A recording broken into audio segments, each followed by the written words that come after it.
ताजा तरीन, सच्ची और प्रामाणिक खबरों के लिए अभी सब्सक्राइब करें NS नाउ।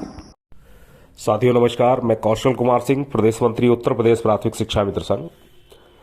लगातार जिस तरह से ऑडियो का एक चलन चल गया है कि उल्टी सीधी बातें शिक्षा मित्र तक पहुंचाइए, उनको गुमराह करिए, और हर रोज एक नई डेट जरूर आ जाती है। पिछले करीब 2-2.5 सालों से यही हम देखते चले आ रहे हैं कि हर माह में कोई एक डेट दे दी जाएगी, और वही स्थितियाँ फिर पुनः अब तक चल रहा था कि 1 नवंबर तक होगा, फिर 15 नवंबर, 30 नवंबर, और उसके बाद अब चूंकि दिसंबर स्टार्ट हो गया है तो अब लग रहा है कि ये 15 दिसंबर तक रुक जाइएगा, 31 दिसंबर, या हो सकता है आचार संहिता जब आगे बढ़ जाएगी और जनवरी में भी अगर आचार संहिता ना लगे तो आप लोगों को कुछ डेटें जनवरी में भी मिलेंगी कि आपका समायोजन हुआ जा रहा है, आपको 40,000 वेतनमान मिलेगा और बहुत सारी चीज़ें।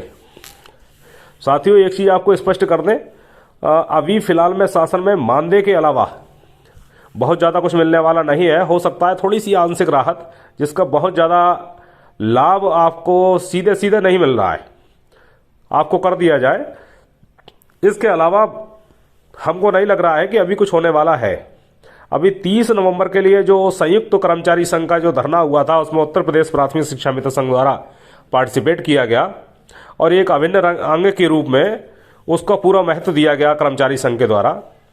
तो हम लोग जब लखनऊ पहुंचे, लखनऊ में जाके शासन स्तर पर और निदेशालय में वहाँ डायरेक्टर महोदय, अन्य जो भी अधिकारी थे, उनसे मुलाकात हुई। एक चीज़ स्पष्ट निकल के आई है कि मानदेय का प्रस्ताव आपको जरूर भेजा गया है, और मानदेय भी उतना मानदेय नहीं है जितना आप सोचे बैठे हैं।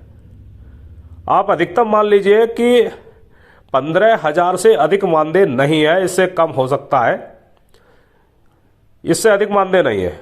और इसी को लेके फाइल शासन में भेजी गई है और लोग कह रहे हैं 40,000 मानदेय का वित्त विभाग में पड़ी हुई है। अब आपको स्पष्ट बता दें, शासन की मंशा के अनुरूप जो शासन करना चाहता है वह प्रस्ताव निदेशालय से ही भेजा जाता है, और यदि उसमें कुछ संशोधन भी करना होता है तो वो संशोधन भी पुनः प्रस्ताव दोबारा से निदेशालय से भेजा जाएगा। संशोधन करने के बाद उसके बाद शासन में पहुंचेगा और उसके शासनादेश जारी करने की जो प्रक्रिया है वो संपन्न की जाती है। इसलिए गुमराह ना करें। हमारा अनुरोध यह है उन लोगों से जो शिक्षा मित्र के हितैषी बने हुए हैं, शांत होकर बैठ जाइए। ना आपको कुछ मालूम है और ना आपके इस तरह के जो सहयोगी है कि बहुत ज़्यादा कुछ होने जा रहा है। कुछ नहीं होने जा रहा है सिवा मानदेय बढ़ोतरी के अलावा। अभी आज 4 दिसंबर के लिए हम ये ऑडियो जारी कर रहे हैं। कल 3 दिसंबर तक कुछ भी ऐसा नहीं था कि जिसमें आपको बहुत सम्मानजनक मानदेय और ये सब चीज़ें मिल सके। इसी संबंध में हमारी माननीय डिप्टी CM दिनेश शर्मा जी से भी टेलीफोनिक वार्ता हुई है बहुत जल्दी। उन्होंने भी ये कहा कि जो हमसे संभव है वो हम करेंगे।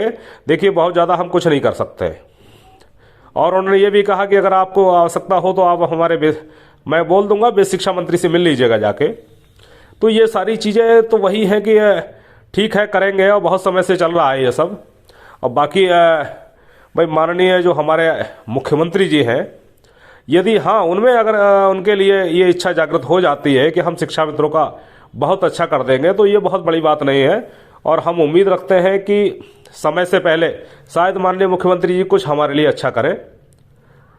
लेकिन अभी की जो स्थिति है, अभी ऐसा कुछ नहीं है कि जिस तरह से ये गुमराह किया जा रहा है। इसलिए बहुत ज़्यादा आप लोग इस पर ध्यान ना दें।